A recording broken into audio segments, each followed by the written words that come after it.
হে যুবক, আজকে রাজশাহী তানোরের দিকে তাকায় দেখো, একটা সন্তান গভীর নলকূপে পড়ে গেছে।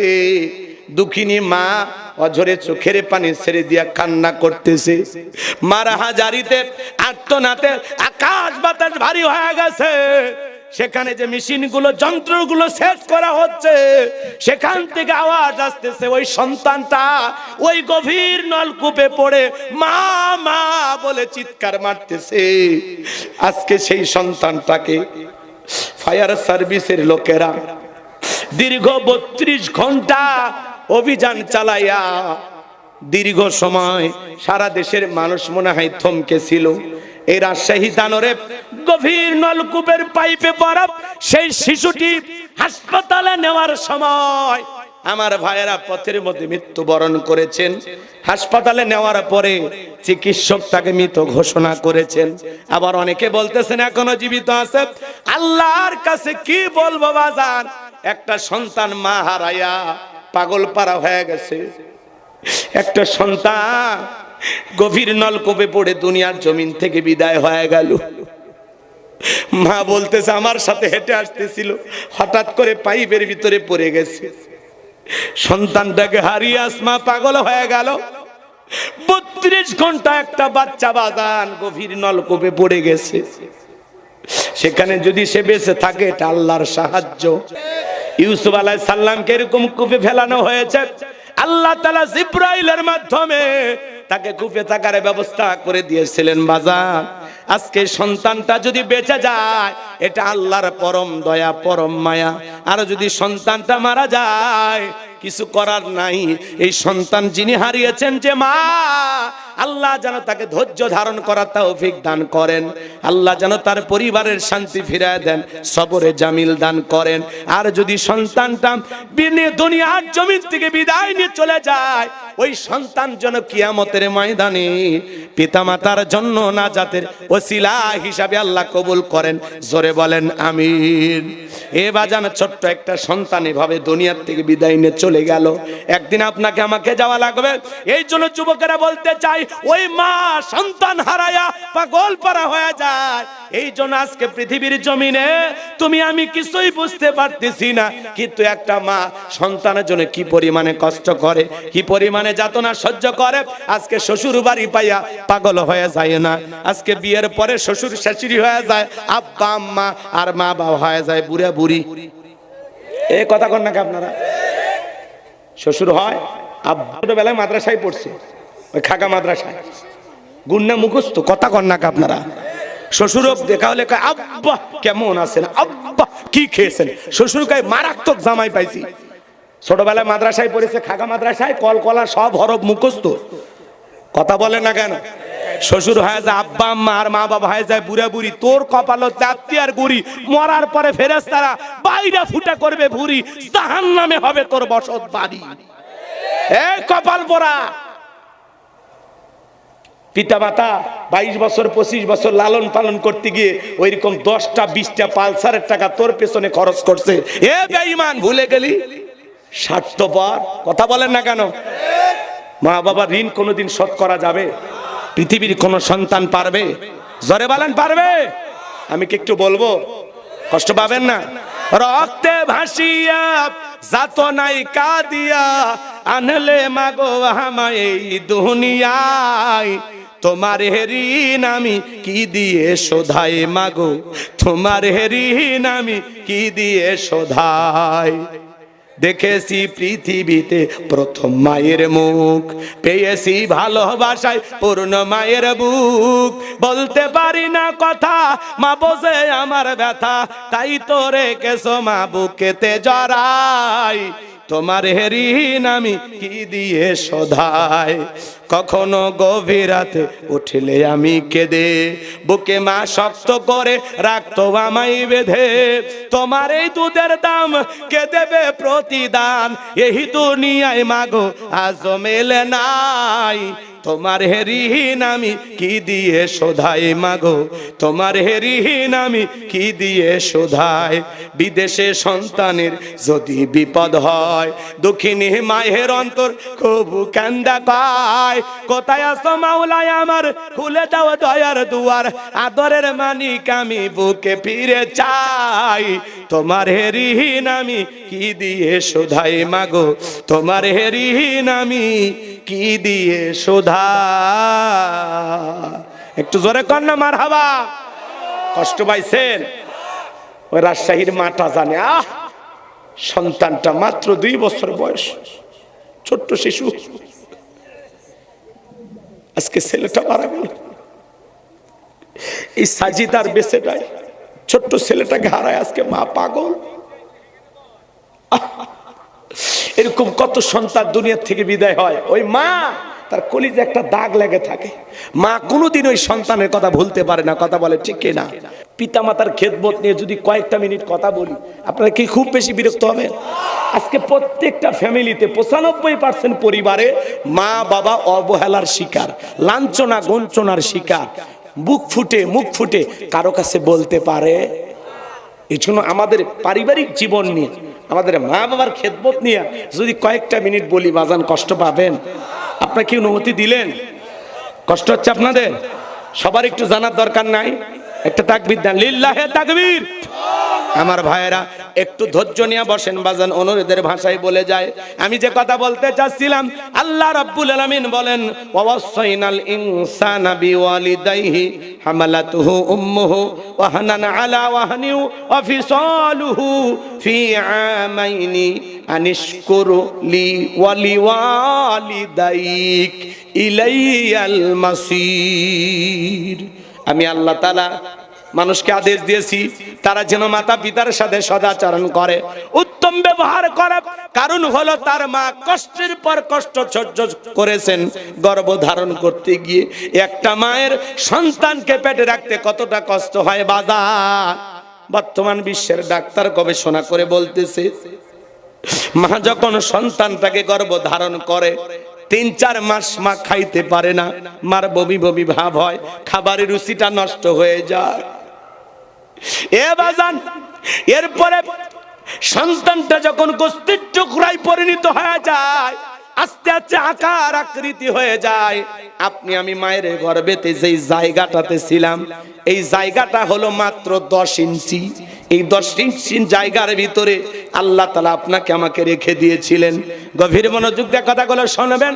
বর্তমান পৃথিবীর ডাক্তার বলতেছে বাজান, মায়ের গর্ভে সন্তান যখন 6 মাস থাকে, ওই 10 ইঞ্চি জায়গা পুরোটা কভার হয়ে যায়, সন্তানের থাকার মতো আর জায়গা নাই। ঠিক 7 মাস 1 দিন পর থেকে আল্লাহ তাআলা ওই সন্তানের 2টা পা মার কলিজার সাথে লাগায়া দেয়। সন্তান যদি 1 ইঞ্চি বড় হয়, সন্তান লাথি দিয়া মায়ের কলিজাটা 1 ইঞ্চি উপর দিকে তুলে ধরে। সন্তান যদি মায়ের গর্ভে থাকা অবস্থায় 4 থেকে 5 ইঞ্চি বড় হয়, সন্তান 2টা পা দিয়া লাথি দিয়া মার কলিজাটা 4.5 থেকে 5 ইঞ্চি উপরে তুলে ধরে রাখে।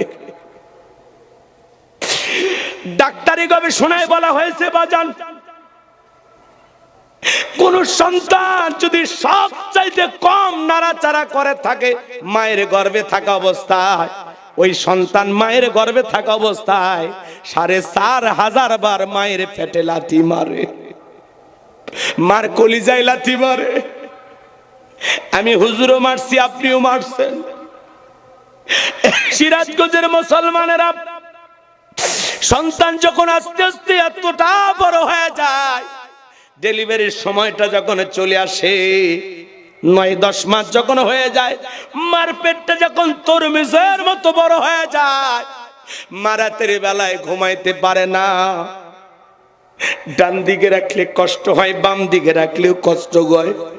মা তখন দেয়ালে পিঠটা লাগায়া সারা রাত জায়গা জায়গা মা কাটাইয়া দেয়। যে মা সন্তান পেটে রেখে রাতের বেলায় ঘুমাইতে পারে না, সারা রাত জায়গা নফল নামাজ বলে যে সব হয়, মায়ের আমল নামায় আল্লাহ সেই সব লিখে দেয়।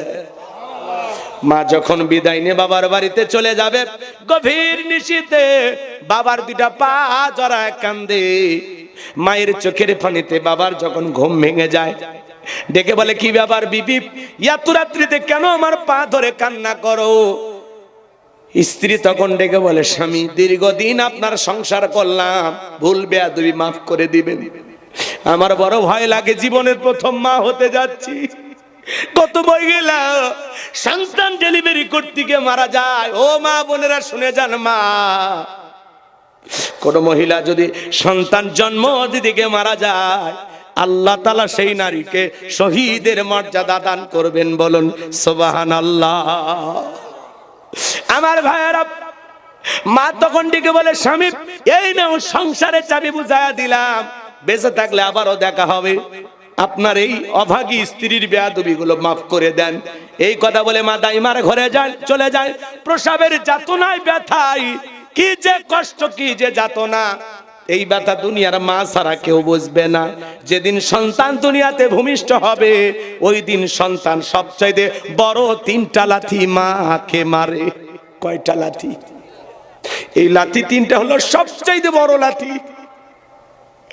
আমার ভাইয়েরা, মা ডেলিভারির ব্যথার যন্ত্রণায় ছটফট করে, বালিশ কামড়ায়, চোখের পানিগুলো পড়ে যায়, মা কষ্ট পাই, আউ বাউ করে কাঁদে। নবীর এক সাহাবী মাকে কাঁদে করে না খানায় কাবা তওয়াফ করতেছে। আল্লাহ রাসূল বলতেছে, সাহাবী তোমার কাঁদে কে? বলে, হুজুর আমার মা। নবী আমার বলে, সাহাবী বড় ভালো কাজ করতেছো, আমার কিসমতে তো মায়ের সেবা করার ভাগ্য হয় নাই। সাহাবী ডেকে বলে, হুজুর আমি যে আমার মায়ের খেদমত করলাম, আমি যে আমার মারে খানায় কাবা তওয়াফ করাইলাম, আমি কি আমার মায়ের হক আদায় করতে পেরেছি? আমার নবী বলে, সাহাবী আল্লাহ যদি তোমাকে কিয়ামত পর্যন্ত হায়াত দেয়, আর তুমি যদি তোমার মাকে নিয়ে এইভাবে খানায় কাবা তওয়াফ করতে থাকো, তোমার মা তোমাকে জন্ম দেওয়ার সময় প্রসবের যাতনায় উহা শব্দ করেছিল, ওই একটা উহা শব্দের হক দুনিয়ার কোন সন্তান আদায় করতে পারবে না। এই জন্য আল্লাহ রাসূল বলেন, হুমা জান্নাতুকা ওয়া নারুকা, তোমার পিতা মাতায় তোমার বেহেশত, তোমার পিতা মাতায় তোমার দোজখ। পিতা মাতা খুশি, আরশের মালিক খুশি। পিতা মাতা বেজার, আরশের মালিক আল্লাহ বেজার। হে তরুণ যুবকেরা, ডেলিভারির ব্যথায় যন্ত্রণায় প্রসবের কষ্টে মা চোখের পানি ছেড়ে দিয়ে কাঁদে। তিনটা লাথির এক নাম্বার লাথি যখন সন্তান ভূমিষ্ঠ হওয়ার আগে মার কলিজায় মারে, এত জোরে লাথি মারে বাজান। এতদিন যেই প্যাকেটের ভিতরে, যে কভারের ভিতরে সন্তানটা ছিল, ওই কভার গুলো ছিন্ন বিচ্ছিন্ন হয়ে যায়। মা বড় ব্যথা পায়। এরপরে যখন দ্বিতীয় লাথি মারে, মা আরো বেশি কষ্ট পায়। তৃতীয়বার যখন এত জোরে লাথি মারে, মার দেহ থেকে ডেলিভারির ব্যথার যন্ত্রণায় কষ্টে যে রক্ত পড়া শুরু হয়ে যায়। একটা সন্তানকে জন্ম দিতে গিয়ে মা ছোট্ট বালতি দিয়ে এক বালতির মতো রক্ত, কোন সন্তান জন্ম দিতে গিয়ে একটা মা 2 থেকে 2.5 কেজি অথবা 1.25 কেজি পর্যন্ত রক্ত শরীর থেকে ঢেলে ফেলে দেয়। সন্তান যখন তৃতীয় লাথি মেরে দুনিয়ার জমিনে চলে আসে, মা জ্ঞান হারায় ফেলে, অজ্ঞান হয়ে যায়, মার হুঁশ থাকে না। পৃথিবীতে এসে সন্তান যখন উম্মা উম্মা করে কান্না শুরু করে, ওই কান্নার আওয়াজ যে সন্তান যত বেশি দ্রুত দিতে পারে, যে সন্তান যত বেশি কান্না করতে পারে, ওই কান্নার আওয়াজ শোনার পরে মার জ্ঞান ফিরে আসে। মা যখন সন্তানটাকে একটা নজর সন্তানের চেহারার দিকে তাকায়, একবারের জন্য সন্তানকে মা যখন কোলে তুলে নেয়, মা তখন সন্তানের চেহারা দিয়ে তাকাইয়া ডেকে বলে, বাবা আজকে তোর চেহারাটা দেখার পরে গর্ভে রাখার কষ্ট, প্রসবের যাতনা, আমি মা একটা নজর তোর চেহারাটা দেখার পরে বাবা সব ব্যথা ভুলে গেলাম। মা তখন গালে মুখে চুমা খায় আর বলে বাসা দা, বেঁচে থাক, আল্লাহ তোরে বড় মানুষ বানা। মা ছেলেটারে কোলে নিয়ে বলে আমার আব্বাইছে। কন্যা সন্তান হলে গালে মুখে চুমা খায় আর বলে আমার মা আসছে, মা আসছে। এই কথা বলে মা কান্না করে। সন্তান ছেলে হোক আর মেয়ে হোক, মা কখনো এইটার বিভাজন করে না, ভাগাভাগি করে না। বাবার কাছে অনেক ক্ষেত্রে পুত্র সন্তান বেশি ভালো লাগে, আর মেয়ে সন্তান হলে অনেক বাবা মন খারাপ করে। আপনাদের পায়ে হাত দিয়ে অনুরোধ করে বলে যায়, ছেলে হোক আর মেয়ে হোক, মা বাবার মনে কখনো কষ্ট দেওয়া যাবে না। আল্লাহ আপনাদেরকে যে সন্তান দেবে ওই সন্তানটাকে আপনারা লালন পালন করবেন। কখনো মনে করবেন না ছেলে হইলে আপনি খুশি, মেয়ে হইলে বেজার হবেন, এমনটা করবেন না। ছেলে দেওয়ার মালিক আল্লাহ, মেয়ে দেওয়ার মালিক আল্লাহ। সূরা সূরার ভিতরে আল্লাহ স্পষ্ট বলেছেন, কাউকে আমি ছেলে দেই, কাউকে আমি আল্লাহ মেয়ে দেই, কাউকে ছেলে মেয়ে উভয়টা দান করি, আবার কাউকে না দিয়া আমি আল্লাহ বন্ধায় বানায় রাখি। আল্লাহ দিয়ে খুশি, আপনি নিয়ে খুশি। আল্লাহ দেয় না, তবু আলহামদুলিল্লাহ। কথা বলেন ঠিক কি না? কষ্ট পাইতেছেন আমার কথায়? তাহলে একটা মা কত কষ্ট করে। এই জন্য আল্লাহ বলেন, ওয়াকাদা রাব্বুকা আল্লা তা'বুদু ইল্লা ইয়্যাহু ওয়া বিল ওয়ালিদাইনি ইহসানা। আল্লাহ বলে আমার ইবাদত করো, আমার দাসত্বরা গোলামি করো। খবরদার আমার ইবাদতের সাথে কাউকে শরীক করো না। আমার ইবাদতের পর তোমাদের দায়িত্ব হলো মাতা পিতার খেদমত করা, তাদের সাথে উত্তম আচরণ করা। হে সিরাজগঞ্জের তরুণ যুবকেরা, পা দুটো আগা দাও। আমি তোমাদের পা ধরে অনুরোধ করে বলে যাই, জীবন দশায় কোনোদিন মা বাবার মনে কষ্ট দিবেন না, ব্যথা দিবেন না। কোন কোন সন্তান আছেন, হাত দুইটা তুলে দেখান কারা কারা মা বাবার খেদমত করে তাদেরকে খুশি রেখে তাদের দোয়া নিয়ে জান্নাতে যেতে চান। দুইটা হাত তুলে আল্লাহকে দেখান। আল্লাহ আমাদের সবাইকে পিতামাতার খেদমতকারী সন্তান হিসেবে কবুল করুন। সিল্লা বলেন আমিন। আর একটু জোরে বলেন আমিন। এ যুবক শোনো, বইয়ের ভালোবাসা বইয়ের কাছে, মায়ের ভালোবাসা মায়ের কাছে। কথা বলে ঠিক কিনা? তোমাকে ব্যালেন্স করে চলতে হবে। খুব বেশি বইয়ের পাগল হওয়া যাবে না। কথা বলে, বইয়ের সাথে যত পাগলামি সব ঘরের ভিতর। বউ তোমারে বুঝাবে, তোমার মা বাবার অনেক ছেলে মেয়ে আছে, তারা দেখাশোনা করবে, সব দায়িত্ব কি তোমার নেওয়া লাগবে? ওরা ঔষধ কিনে দেবে, ওরা দেখাশোনা করবে। কথা কর না কেন? অনেক সন্তান আছে মা বাবাকে ভাগ করে নেয়, বড় ছেলে 1 মাস, মেজো ছেলে 1 মাস, ছোট ছেলে 1 মাস।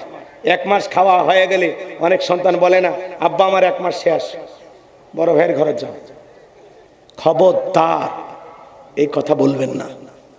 25 বছর আপনার মা বাবা আপনার লালন পালন করছে, কোনদিন বলছে আমি খাওয়াতে পারবো তো সাজার ঘরে যা খা? হ্যাঁ বলছে। আদব নিয়ে কথা বলবেন। যদিও ভাগাভাগি করে থাকেন, এটা আপনার বাবার ইচ্ছা, বরং এরা বলবেন আব্বা 1 মাস না, যতদিন মনে চায় আপনি খাবেন।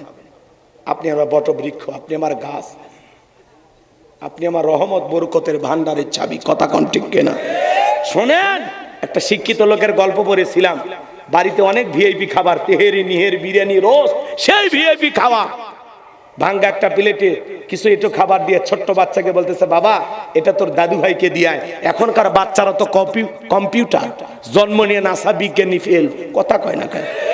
জিজ্ঞাসা করছে, আব্বা আমরা এত ভালো খাইলাম আর দাদুর জন্য এটো খাবার, কারণটা কি? বলে তোর দাদুর বয়স হয়ে গেছে, এই খাবারে চলবে। এত কথা না বলে দিয়ে আয়। তখন ওই ছেলেটা বলতেছে, আব্বা তাহলে আমি এই প্লেটটা যত্ন করে রাখবো, দাদুর মতো যখন আপনার বয়স হবে এই প্লেটে করে আমি আপনাকে খাইতে দেব। শিক্ষিত মানুষ বিবেকের দরজা খুলে গেছে।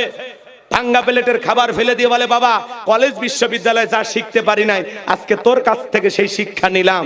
এই কথা বলে সন্তানকে বুকে জড়ায় নিলেন। এরপরে বাবাকে যে নিচের একটা ভাঙ্গা চাঙ্গা রুমে ফেলায় রাখছিলেন, সেখান থেকে 3 তলা বিল্ডিং উঠাইয়া গোসল করাইয়া দিয়া নতুন জামা পরায় দিতেছেন। বিবি তখন যা বলে, কি ব্যাপার? এ বৃদ্ধ মানুষটাকে আবার উপরে উঠাইলেন, কারণ কি? তখন বলে, শোন, আজ থেকে আমরা যা খাবো বাবা তাই খাবে, আমরা যা পরবো বাবা তাই পরবে।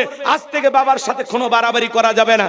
যদি তুই আমার বাবার সাথে বেয়াদবি করিস, 1 2 3 পাঠায়া দিব বাপের বাড়ি। কথা বলেন। এই ছেলে বিয়ে করে পাগলা হইস না। বউরে বাসর ঘরে বলে দিবি, খবরদার বিবি, এক ওয়াক্ত নামাজ কাজা করা যাবে না, রোজা রাখতে হবে, ফরজ পর্দা মেনে চলতে হবে, আর আমার খেদমত করতে হবে। আর আমার মা বাবা যতদিন বেঁচে আছে এক পাতিলে রান্না হবে, কোনোদিন পাতিল আলাদা করার ষড়যন্ত্র করবি না। আর যদি পাতিল আলাদা করো, একা রান্না করে খেতে হবে। আমি যতদিন মা বাবা বেঁচে আছে তাদের সাথেই খাবার খাবো। কথা বলেন। খালি বউ পায়া সেলফি তুলে ফেসবুকে ছাড়িস না, এই অঙ্কা বউ আর কারো নাই। কথা বলেন না কেন? শোনো যুবক, মনে রাখবা, এই পৃথিবীর সবচেয়ে বড় পীর হলো মা বাবা। সন্তানের সবচেয়ে বড় পীরকে আমি হুজুর পানিতে ফু দিলাম, কাজ হইতেও পারে না হইতে পারে, আপনার মা বাবা ফু দিলে 100% কাজ হবে। হে কলিজার টুকরা যুবকেরা, সিরাজগঞ্জের বাবাজিরা, এ তরুণ যুবকেরা শুনে নাও, জেনে নাও, মনে রাখবা, বন্দুকের গুলি মিস হতে পারে, কিন্তু কোন বাবা যদি সন্তানের জন্য দোয়া করে, ওই দোয়া আর সে আজিমে পৌঁছাইতে দেরি হয় না। মা বাবা যদি সন্তানের জন্য দোয়া করে, ওই দোয়া কখনো মিস হয় না, ওই দোয়া আল্লাহ কবুল করেন। এই জন্য মা বাবা দোয়া করলেও কবুল, বদ দোয়া করলেও কবুল। এই জন্য মা বাবার দোয়া নেবেন না বদ দোয়া নেবেন? জোরে বলেন। তাহলে ভালো ব্যবহার করে দোয়া নেওয়া লাগবে, কখনো চোখ রাঙানো যাবে না, গালি দেওয়া যাবে না। এ তরুণ যুবকেরা শুনে নাও, জেনে নাও, যদি ডায়েরি থাকে লিখে নাও, তুমি তোমার মা বাবার সাথে যে আচরণ করবা, তোমার সন্তানও হুবহু সেই আচরণ করবে। তোমার কারণে যদি তোমার মা বাবা কষ্ট পায়, তাদেরকে যদি তুমি ব্যথা দাও, তাদের সাথে খারাপ আচরণ করো, লেখা রাখো, তোমার সন্তানও সব একদিন ফেরাইয়া দেবে। যে সন্তানেরা রাগারাগি কইরা মা বাবাকে বাড়ি থেকে তাড়ায় দেয়, বৃদ্ধাশ্রমে পাঠায় দেয়, নিজের সংসার থেকে আলাদা করে দেয়, ও পিতা মাতাকে আলাদা করে দেয় নাই, নিজের ভাগ্য থেকে জান্নাতকে আলাদা করেছে। যত বড় ইমাম হও, যত বড় বক্তা হও, মুফতি মুহাদ্দিস হও, পিতা মাতা খুশি, আল্লাহ খুশি, পিতা মাতা বেজার, রেডি থাকো, হাসরের ময়দানে বিচারের মুখোমুখি হতে হবে। মা বাবারে কষ্ট দিয়ে জান্নাত ঢুকবা, গেট খুলবে, এ কথা কর না কেন? পিতা মাতার দোয়া নেন, কষ্ট দিন না, মা বাবারে কষ্ট দিন না। পিতা মাতাকে মনে করবেন আল্লাহর দেয়া আমানত। যারা মা বাবা হারাইছে ওরা জানে কি নিয়ামতটা হারাইছে। পিতা মাতার জন্য খরচ করতে কার্পণ্যতা করবেন না। যারা রক্তের আত্মীয় পিতা মাতা ভাই বোনের জন্য খরচ করলে আল্লাহ তাদের সম্পদ বৃদ্ধি করে দেয়, তাদের হায়াতকে আল্লাহ বৃদ্ধি করে দেয়। সুবহানাল্লাহ বলেন। এজন্য মা বোন যারা আবার শুনতেছেন, মা আপনার স্বামীকে কখনো তার মা বাবার জন্য, তার ভাই বোনের জন্য খরচ করতে বাধা দেবেন না। আপনি যদি চান আপনার স্বামীর সম্পদ বাড়ুক, হায়াত বাড়ুক, তাহলে আপনি খরচ করতে বাধা দেবেন না। আর যে মহিলা বাধা দেয়, ও বোঝে, বলতে চায়, বুঝাইতে চায় যে আমার স্বামী তাড়াতাড়ি মরুক আর সম্পদ কমুক। সম্পদ কমলে তো তুরি ক্ষতি, পাগলি কথা কয় না, ক্ষতিটা কার? তোমার না? এই লাভ বোঝো না, এই লাভ বোঝো না যে ভাই বোনের জন্য খরচ করলে, পিতা মাতার জন্য খরচ করলে আমার স্বামীর সম্পদও বাড়বে, হায়াতও বাড়বে। কথাকে বুঝাইতে পারলাম? আর মা বোন যারা আবার শুনতেছেন, মা প্রত্যেকটা শাশুড়ি যদি ছেলের বউটাকে নিজের মেয়ের মতো আগলায় রাখে, নিজের মেয়ের মতো ভালোবাসে, আর প্রত্যেকটা ছেলের বউ যদি শাশুড়িকে নিজের মা ভাবা শুরু করে, নিজের মায়ের মতোই ভালোবাসে, তাহলে বউ শাশুড়ির যুদ্ধ থাকবে? বলেন, সংসারে বউ শাশুড়ির যুদ্ধ থাকবে না। এর জন্য আপনাকে ব্যালেন্স করে চলতে হবে। আপনার বউ আপনার মায়ের বিরুদ্ধে অনেক কথা বলবে, সব শুনবেন, চুপচাপ থাকবেন, প্রতিবাদ করার দরকার নেই। বউয়েরটা শুনে এই কানে, মায়েরটা শুনে এই কানে। আপনার মা যখন বলে তোর বউ এটা কইছে, কি করবেন মা, কি এক যন্ত্রণা, চুপ, এটুকু কথা কর, বিয়েটা দিয়ে দেব। দেখছেন বিয়ে খাওয়ার জন্য রেডি হয়ে আছে, রাগ করতেছেন নাকি আপনারা? এর জন্য শোনেন, একটু ব্যালেন্স করে চলতে হবে। আমরা পারবো তো ইনশাআল্লাহ। আপনার বউ যতই বুঝাক, তলে তলে ঠিকই বাপ মা ভাই বোনের জন্য খরচ করবেন। কথা বুঝছেন? বইয়ের কথা শোনা যাবে না, কথাকে বোঝা গেল? এ ওর বাপ মায়ের জন্য খরচ করলে সেই খুশি, করবা না কে? তুমি তো বড় জামাই। আমার মা বাবা সারা দিন তোমার প্রশংসা করে। ওই যে শীতের চাদরটা নিয়ে দিলাম, আর ওই যে আব্বাকে একটা শীতের সুইটার নিয়ে দিলা, আব্বা ওইটাই পরে, আর আমার বড় জামাই দিছে বড়। কথা কন না, খালি পাম দিয়ে খালি পলারটা। আপনার পুরো সংসার শ্বশুর বাড়িতে দেন, বউ খুশি। কিন্তু আপনার বাপ মাও ভাই বোনের জন্য খরচ করবেন, ওই মুখ বৈশাখ মাসের কালো মেঘ করে, মানে কি খেপা খেপে এ কথা কন। দোয়া করে দেব, দোয়া করে দেব। আপনারা অস্থির হচ্ছেন কে? কষ্ট হচ্ছে আপনাদের? বেশি কষ্ট হলে বাড়ির যান নাকি কন? কষ্ট হচ্ছে আপনাদের? শুনতে চাচ্ছি বলি কয়েক মিনিট, এগুলো গুরুত্বপূর্ণ না? আপনি যে শুনতেছেন খারাপ লাগতেছে? হ্যাঁ, আর যদি কর না দোয়া করা লাগবে তাহলে দোয়া করে হুজুর। আপনারা যদি লস শোনেন হুজুর করব, আমরাও শুনবো নাকি ইনশাআল্লাহ। ওয়াজ চলবি না? আচ্ছা, লিল্লাহে তাকবীর। আচ্ছা বাজান গো আমার, তাহলে পিতামাতার খেদমত করব তো ইনশাআল্লাহ, মা বাবাকে ভালোবাসা দেব তো ইনশাআল্লাহ। আসসালামু আলাইকুম রহমতুল্লাহি ওয়া বারাকাতু। এই ভিডিওটা শুরু থেকে লাস্ট অবধি দেখার জন্য অনেক অনেক ধন্যবাদ। আর যারা যারা ধৈর্য সহকারে ভিডিওটা শুরু থেকে লাস্ট অবধি দেখছেন, আমার মন থেকে আপনাদেরকে স্যালুট আর অনেক অনেক ধন্যবাদ। তা প্রতিনিয়ত এইরকম সুন্দর সুন্দর ভিডিও পাওয়ার জন্য আমাদের চ্যানেলটা সাবস্ক্রাইব করে আমাদের পাশে থাকবেন। নিত্য নতুন ভিডিও আপনাদের জন্য, ওয়াজের ভিডিও আপনাদের জন্য নিয়ে আসবো, আর সেই অপেক্ষায় থাকবেন। আর ভিডিওগুলো বেশি বেশি করে শেয়ার করতে ভুলবেন না। আর লাস্ট একটাই কথা, লাইক করতে ভুলবেন না। তো সবাই ভালো থাকেন, সুস্থ থাকেন। আল্লাহ হাফেজ, বিদায় নিচ্ছি। নেক্সট আবার কোনো ওয়াজে আপনাদের সাথে আবার দেখা হবে। তা সেই অবধি প্রস্তুতি থাকেন, আবার আপনার আমার সাথে আপনার দেখা হবে, সাক্ষাৎ হবে। তা সবাই ভালো থাকেন, আল্লাহ হাফেজ।